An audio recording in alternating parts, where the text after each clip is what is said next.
Nah, oke, teman-teman, kali ini saya akan kembali lagi yang membahas mengenai kabar terbaru dari timnas Indonesia. Dan di sini pun saya akan fokus ya mengenai updatean pemain yang tadi malam bermain, yakni sosok Shane Patinama. Ya, kalau kita berbicara sosok Shane ini, menurut saya pertandingan debut ya, dan juga bagaimana dirinya selalu bermain lepas, ini menunjukkan bahwa apa yang sudah dilakukan di timnas ya, itu berhasil membuat klubnya saat ini mengontraknya itu merasa nyaman dengan adanya Patinama. Bahkan ya di pertandingan ini dia hanya dimainkan kurang lebih 7 menit ya, karena dia masuk di menit 85. Dan walaupun hanya 7 menit, karena ini adalah laga perdana, dia pun juga memberikan impact bagus ya. Dan ya kalau menurut saya pertandingan tadi malam melawan klub Sandy Walsh KF Mechelen, walaupun ya di atas kertas dari segi ball possession, penguasaan bola itu kalah ya, tetapi dengan masuknya sosok Shane Patinama itu memang sangat merubah. Ya, banyak yang berbicara kemarin ya, untuk Shane dan juga Sandy akan bertemu dan akan adu di tengah lapangan ya, tetapi harus kita lihat ternyata Sandy Walsh tidak main full ya, karena diganti di menit 62 dan Patinama masuk di menit 85. Tetapi tidak masalah dari hal itu ya, karena kalau dilihat dari segi Sandy Walsh itu dari segi kualitasnya sudah tidak diragukan lagi, tidak ada yang mungkin ya di pertandingan tadi malam perlu dibahas dari sosok Sandy itu belum. Tetapi untuk Shane Patinama ini menurut saya sangat perlu sekali, dan menurut saya ada beberapa hal kontroversial. Oke, di sini saya melihat ketika Shane Patinama itu masuk ya di menit 85 ya, dia langsung memberikan beberapa impact, termasuk di back kiri ya, dirinya sangat rapat sekali dan dia sering membantu penyerangan. Nah, ini adalah bagaimana crossing pertama yang sangat membahayakan dari sosok Shane Patinama. Oke, kemudian dari sini kita melihat ya bagaimana dirinya mampu untuk membuat kawan-kawannya untuk selalu membuka ruang. Oke, nah di sini adalah kecerdasan dari sosok Shane Patinama ketika menutup ya. Nah, di sini kita bisa melihat dirinya mampu menutup dengan baik. Nah, ini momen yang dimana kontroversial terjadi. Oke, nah di situ sudah terlihat jelas ya teman-teman bahwa bola itu handball. Sudah jelas di situ ada bola handball terkena pemain Casio Epan ya. Nah, di situ. Tetapi memang di sini VAR pun juga sudah dilakukan oleh wasit ya.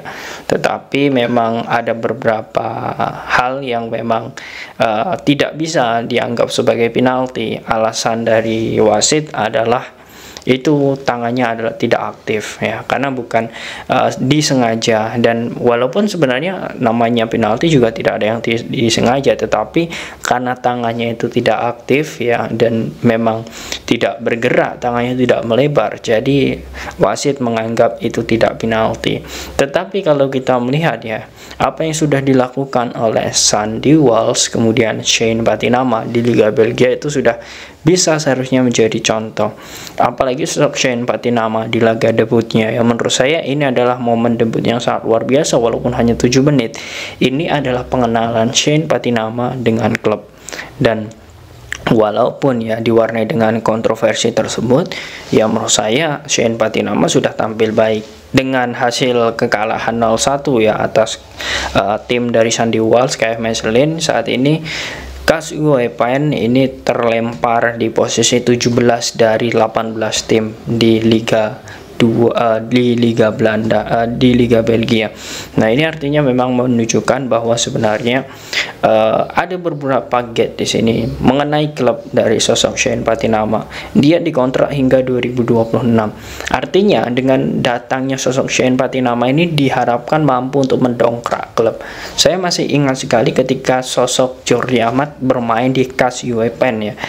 Hampir sekali, karena di saat itu di peringkat 15 ya, satu grade di bawah zona degradasi. Saat itu sangat saya lihat sekali Jordi Amat sangat mati-matian ketika menghadapi Royal Antwerp ya. Pada saat itu saya melihat juga pertandingannya, dan kalau dilihat dari segi pola permainan sangat luar biasa sebenarnya klub-klub Eropa ini. Hanya saja memang kalau kita lihat dari liganya itu memang sangat ketat, persaingan sangat ketat.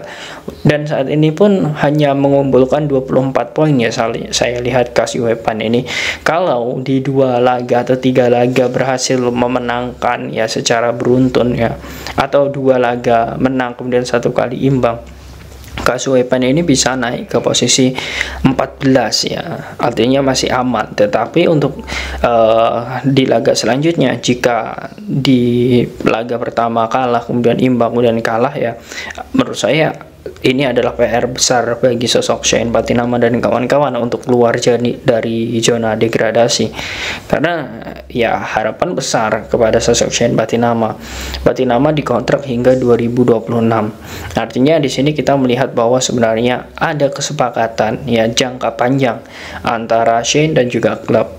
Kalau nanti hingga Kasihwepan ini tidak menjadi bagian lagi di Pro Liga Belgia ya, atau Liga Utama Liga Belgia, ini tentu Shane akan bermain di divisi 2. Dan amat disayangkan juga jika sosok pemain timnas ya, terkhusus Shane Patinama yang memiliki kualitas, itu bermain di Liga 2 Belgia. Tetapi menurut saya Liga 2 Belgia pun juga bagus, dan peluang untuk Shane Patinama untuk selalu moncer menurut saya masih ada, dan itu masih terbuka lebar.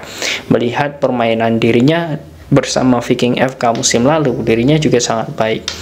Artinya kalau kita melihat saat ini, memang Kasihwepan ini mendatangkan sosok Shane Patinama bukan hanya sekedar ya, dalam hal ini mungkin banyak yang berspekulasi kemarin, ini klub hanya untuk mencari follower saja agar finansialnya ketika mendatangkan pemain Indonesia itu sudah mulai sehat, seperti halnya FK Senika dan sebagainya.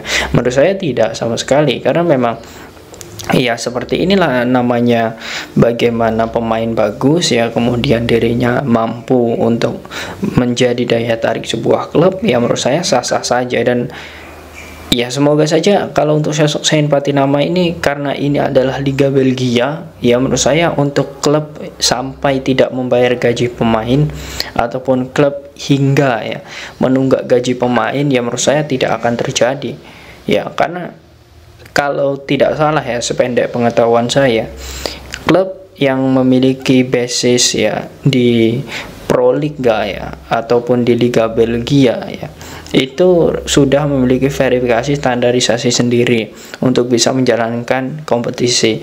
Itu akan diverifikasi sebelum awal kompetisi ya, atau sebelum mulai kompetisi. Nah, ini menurut saya sangat bagus. Sebenarnya untuk klub-klub Indonesia itu juga sudah dilakukan, tetapi apa yang menjadi dasar-dasar itu terkadang belum bisa terpenuhi, dan sifatnya standarisasi itu dipaksakan dari segi keamanan, kemudian finansial dan lain sebagainya. Nah, berbeda dengan klub-klub Eropa. Nah, artinya di sini kita bisa melihat bahwa Sandy Walsh untuk bergabung ke Liga Belgia menurut saya keputusan udah tepat sekali, dan ini akan menjadi momen ya jika dirinya mampu mengangkat ya bagaimana prestasi dari Kasihwepan, setidaknya bisa di lini bertengger di tengah ya, tengah klasemen, atau bahkan juga di papan atas. Karena menurut saya 3 tahun terakhir ini Kasihwepan ini menurut saya memang sedikit selalu di bawah lah, jarang sekali untuk naik ke atas, itu jarang. Dan semoga saja ini menjadi peluang bagi sosok Shane Patinama untuk membuktikan bahwa dia mampu untuk menjadi bagian dari Kasihwepan dan berpengaruh besar untuk kesuksesan klub. Nah, bagaimana menurut kalian teman-teman dengan sosok Shane Patinama ini? Apakah kalian yakin nantinya dengan dirinya pindah di Belgia itu akan menjadi bagian penting dari klub dan mengantarkan Kasihwepan ke posisi tengah ataupun ke puncak ataupun ke atas di Liga Belgia? Silahkan kalian tulis di kolom komentar.